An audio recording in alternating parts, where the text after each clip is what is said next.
Hello, welcome to Redmen TV. It's Uncensored match build-up show. Liverpool taking on Wigan this Sunday in the third of our 9 pre-season friendly games. 9 with a question mark after it. That was the intonation. Chris is here, Aubrey's here. As we did kind of before the Fleetwood game, rather than research the team that Liverpool are about to play, because he was arsed with that. Yeah, we checked what league they were in. We did. That was far more effort or thought put into, because I had genuinely no idea what league Fleetwood were in until it got mentioned in commentary. So we are here to tell you, first and foremost, and in the only piece of Wigan information that we have, is they are now back in the Championship after a disastrous few seasons. We know another bit of Wigan information. Gary Caldwell is the manager. We know three bits were astounding. Come on, Will Griggs. Yeah. He plays for them. He does. And he has a song. He has got a song. There we go. No, let's just cut that off there just in case. So yeah, Chris, I mean, I'm wanting to see Aubrey with emojis again here and sing a song this time. Is Aubrey lit? Am I lit on up fire? again? On fire. Aubrey's on fire. Like Will Griggs is on fire. Oh, the Redmen viewers are terrified. We talk about Fleetwood? We can now talk about Fleetwood because we've now seen them. Let's talk about them. We know a little bit more than we did. So we know that we beat them 5-0. Yes. We also know that Greta Steinson is the technical director. Yes. Which is just crazy. Weird. Yeah. I mean, that's just nuts. We've got a thing of him. We've got a picture of him in here. Yeah. Amazing. They play in Arsenal's old kit. They do. From around about like... They play at Highbury Stadium. 09, yeah. They're just like a really poor version of Arsenal. It's a weird one because in terms of the structure of our pre-season has gone thus far, and I hadn't really thought about it, but one of the things that encouraged me about the Fleetwood game, moving on from the Tranmere game, Chris, is that Tranmere conference side, first game back in pre-season, I didn't think the pitch was actually very good at Prenton Park either, which I think was an issue, but we didn't wipe the floor with them by any stretch of the imagination.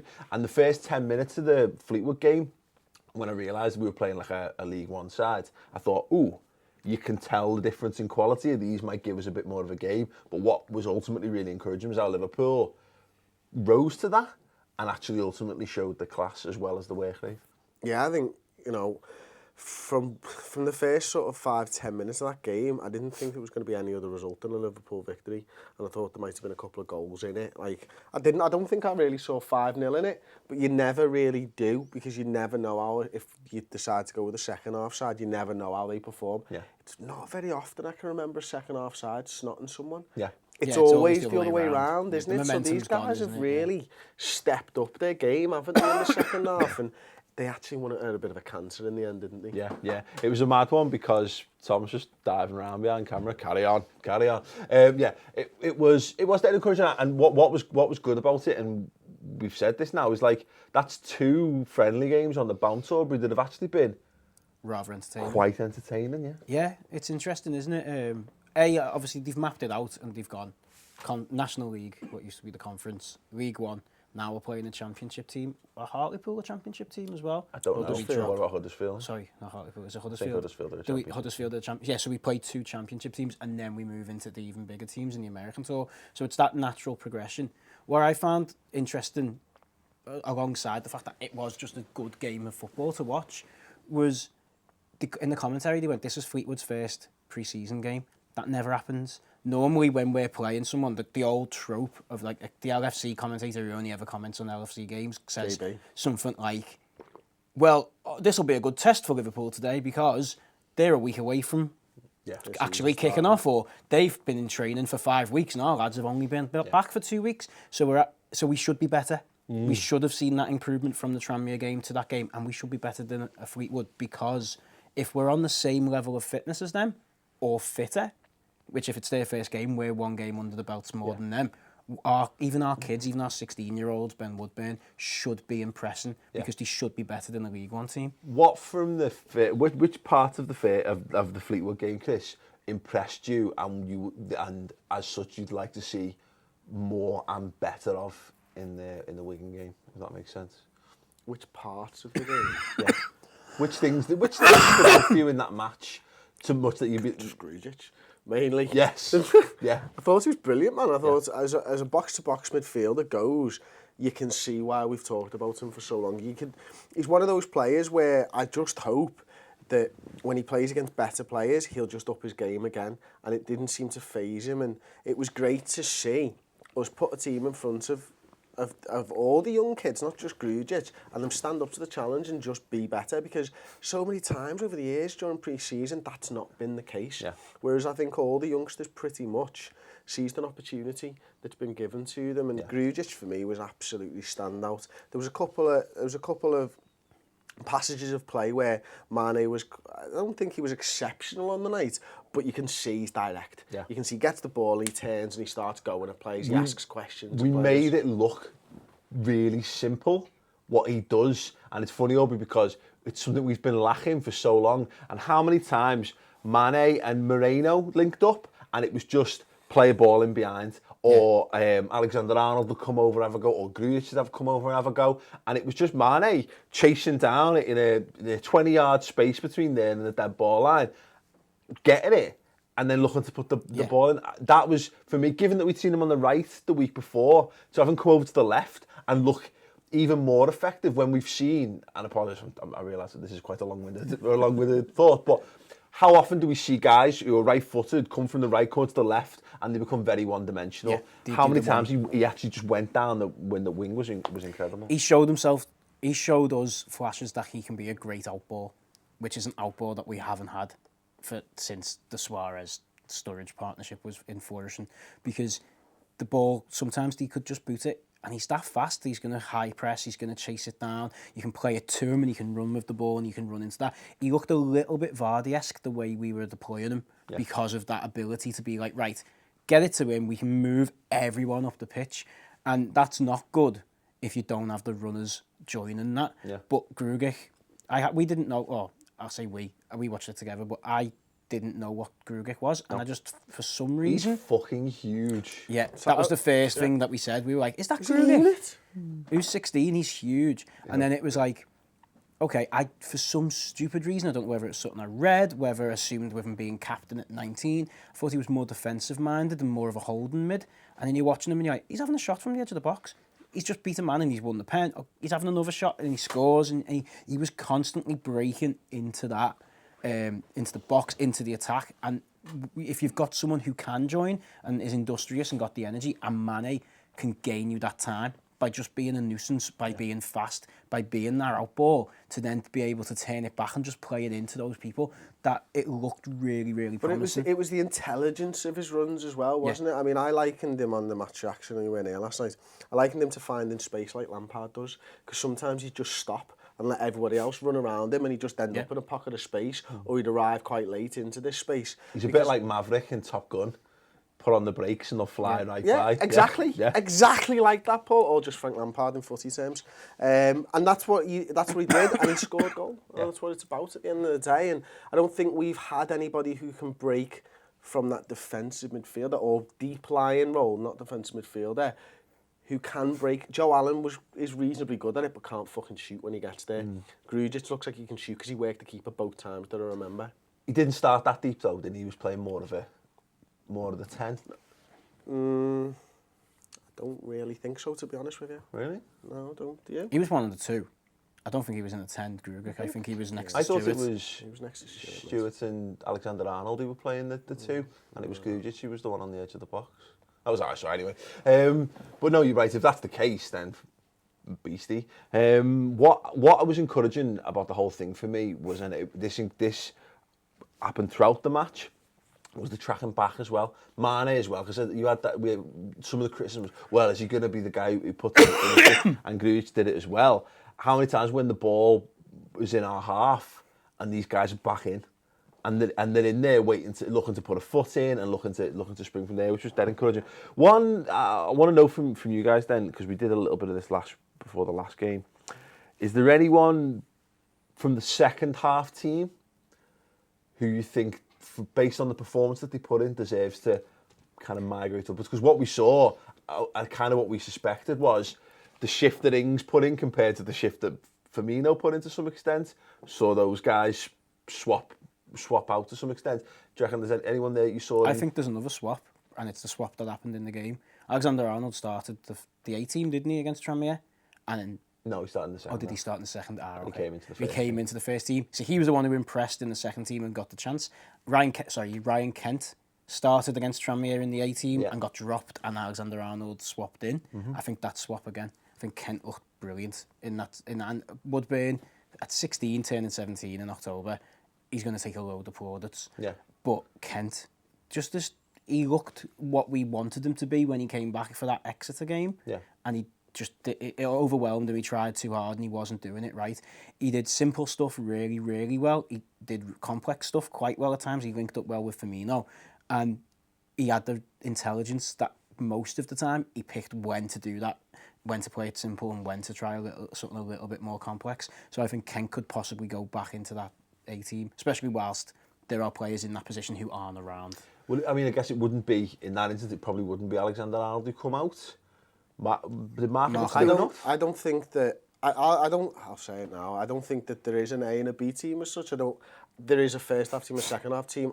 By putting an A and B on them, I think you're saying that one team's better than the other, and I don't think that's the point. I think the defence is clearly better. I think everything else is really just a mix match. I think what you've seen you'd never say that Stewart is ahead of Lucas in that squad now.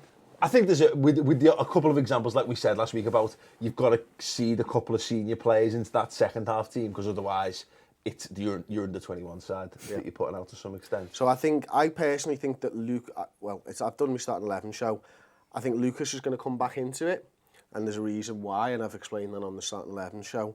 I actually think that both Kent and Woodburn could come in, and we maybe see Marnie in the centre. We've seen him on the right, we've seen him on the left. I think he's just having a look at different options, and that's kind of what I feel that Klopp's doing at the moment. I don't think he's really structured it like this is going to be the first team, the second.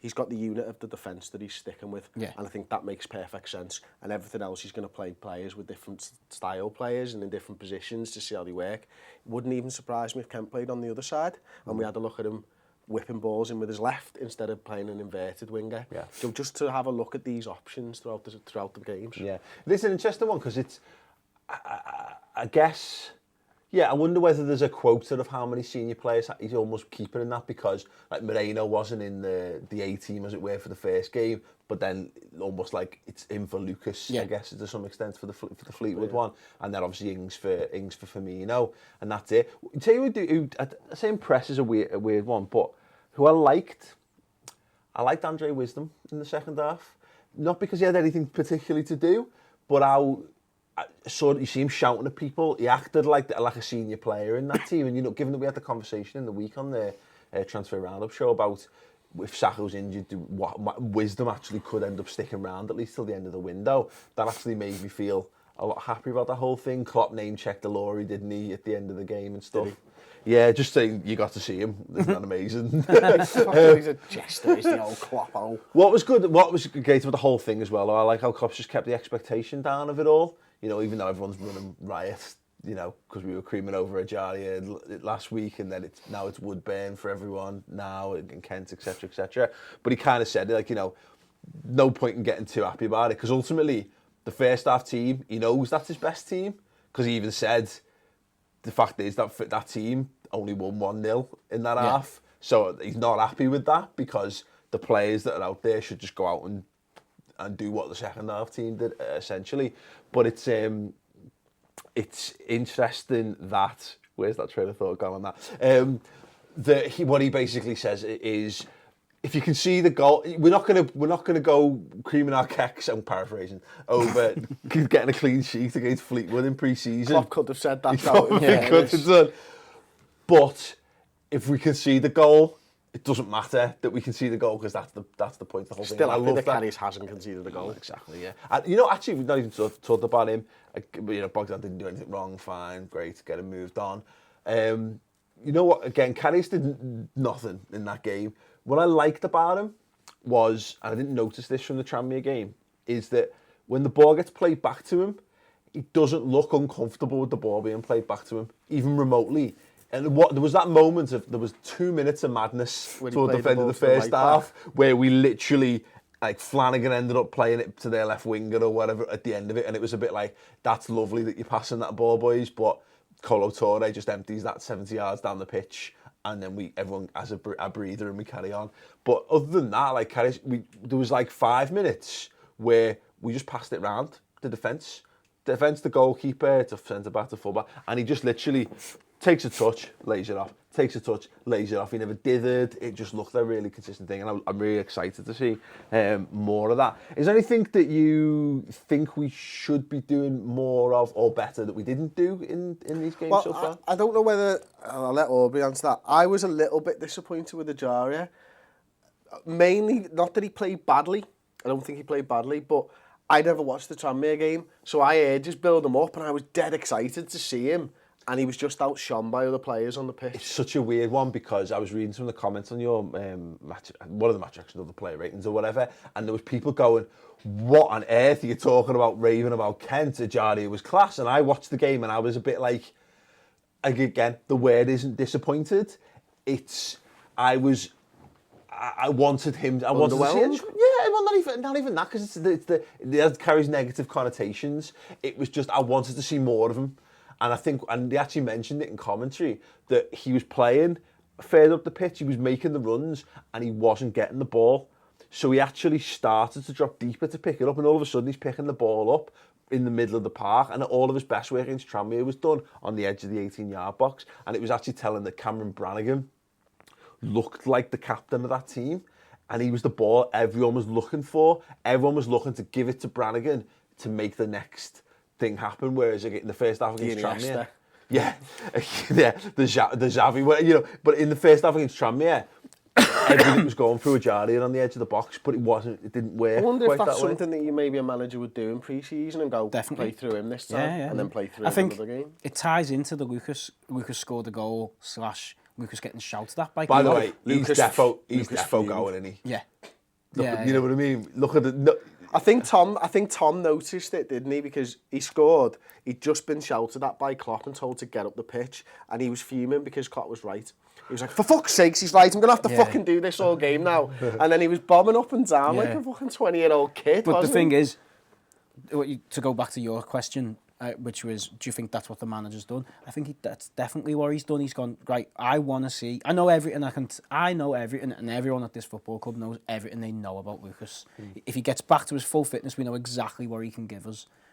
We don't know about Brannigan. Yeah. So this second half, Brannigan is playing that role, the Iniesta, the Xavi, the sitting deeper, passing the ball, everything goes through him. Yeah. So I don't want you to be passing to Lucas. I don't want you to be looking for such and such more than anyone else. I want you to be going to him first. I wonder whether Brannigan himself has stepped up as much as that, because that's possible. But Ajari's a kid. You know what I mean? He's very much an under 19. That's what he's not come from within the 21s. He's jumped up a class to go in there. Brannigan's is member of the first team squad, and I wonder whether he's come out of the Tranmere game and gone, no one's talking about me. Yeah. Everyone's talking about the younger lads who are doing something, and maybe he's been challenged to be a bit more of a leader in that team. And I thought he did just that. And how many times he was driving towards the edge of the box and he's looking to pick up through ball out to Kent or whatever. He'll also be pissed off. He started and again, I know I take your point that it's not an A team or a B team, but there's one team that you would be all right with starting against Arsenal. Yeah, but the first half team is the closest to what you're going to start the season. That's the one Coutinho comes into and Henderson comes into. It's a better team, but I don't think it's done. I think the young players aren't fighting for a place in that team. I think they're just having an experience in that team, as opposed to they can actually just stay in that team if they perform. The point is that when, I guess the point by the A and B team definition is not in the strictest of sense. It's more that's all that. I'm saying. Yeah, it's more when that. You say A and B, you're putting one above the other. Yeah, it's more. It's just the youth, the senior team and the youth team more than A team and B team, and that's the under 21 team that's basically playing second half with your 3 overaged players pretty much making up the numbers, and such that. So it's great seeing Alexander-Arnold and Woodburn, let's just say Alexander-Arnold and... I need to clear something up. I said Alexander-Armstrong on 2 videos last night. One of them I corrected myself. The other one. And everyone was like, you're watching too much Pointless. I'm honest to God not. It's Dougie. He's the fucking voiceover character in Dougie, which is on CBeebies at 7:30 in the morning. What's interesting is I wonder how many of our viewers know that from parenthood or from the fact that it's a kids show and then remember it from because it's not that long. But yeah, the point, like I said, getting back to it. I'm sorry. Yeah. I watch Dougie in the mornings. We used to watch Doug in the mornings. God, I used to have a fucking wank in the mornings. Anyway, yeah, the point is that when Lallana, Henderson, etc. come into, the kids that are playing in that first half team will go into the second half team ultimately. Why I brought it up was Brannigan was start against Tranmere. Grujic is able to play. He gets bombed out. He gets dropped down because Grujic is obviously rated as a more senior player or prospect than Brannigan, and exactly the same. Is Coutinho going to play against Wigan? He's back in training, isn't he? I wouldn't be surprised. I think we said it was probably a bit soon this game, but yeah. I would imagine he'll be involved. Which again means that does he phase him in for the B team? Does he get to go with when the lesser expectations because there's lesser players around them, or does he go straight in and someone like an Alexander-Arnold or the kid who was occupying that role definitely goes back to the under-21 This is one of those side? situations where, let's say Coutinho's available for this game.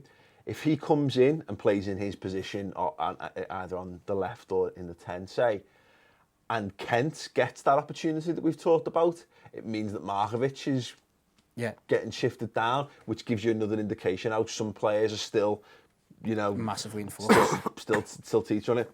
We're about to film, chronologically speaking, and that we're filming this now, is that a Liverpool squad builder special where we look at every single player who's currently on the books of Liverpool Football Club and fit them in to a Premier League legal 25-man squad of players we think Klopp will use this season. It should be very, very interesting, and some of these things I think will impact. We'll have some opinions on this, which should be very, very good. So go and check that out on the redmentv.com. For the sake of it, boys, score prediction. Oh, we're actually talking about Wigan? Yeah. Okay. 3-0. 2-1. Sure. Let's throw arbitrary numbers. Let's go back to an era of. Let's go back to 0-0. Yeah, well, crap. Yeah, exactly. We've been spoiled so far. At some point, that's gotta get worse, hasn't it? Anyway, yeah, let us know you score. Liverpool. Well, no, not even. At some point, that's gonna get worse. At some point, that's when we're gonna take a little step backwards, as it were, and everyone will go, "Oh God, isn't pre-season dreadful?" Paul, that'll be when we arrive in fucking LA and play Chelsea, and we're there and we get stuffed. We won't. I am genuinely confident that we will do well against those teams over in a weird way. I really am, particularly the Chelsea one. I really think we've got something. We'll go there and do something. Really do something. Yeah, we're going to do something. We're sat in the Chelsea end, so I'm going to wear a cap. Is what I'm going to be doing. And the skies. Basically, it's going to be like Guess Who. Amazing. Does he have glasses? Yes, it's Chris from the Redmen TV. Stab him. So yeah. Anyway, let us know. Are you not Red No, do you think if I was the Red Boy guy, I'd be sat in with you lot? Of course not. No, mate. Jelly deals, mate. Shocking, mate. Shocking. Your restaurant doesn't even do custard, mate. Your restaurant's shocking. Custard. Custard and mustard. Anyway, yeah, there's your score predictions and any other thoughts you have in general on life, the universe, and everything in the comments below. Check out the Start 11 prediction show and go to the redmentv.com for the squad builder special and the Liverpool transfer roundup. 45 minutes looking at all Liverpool transfers, ins, outs, rumours, news, etc. It's boss. Go now.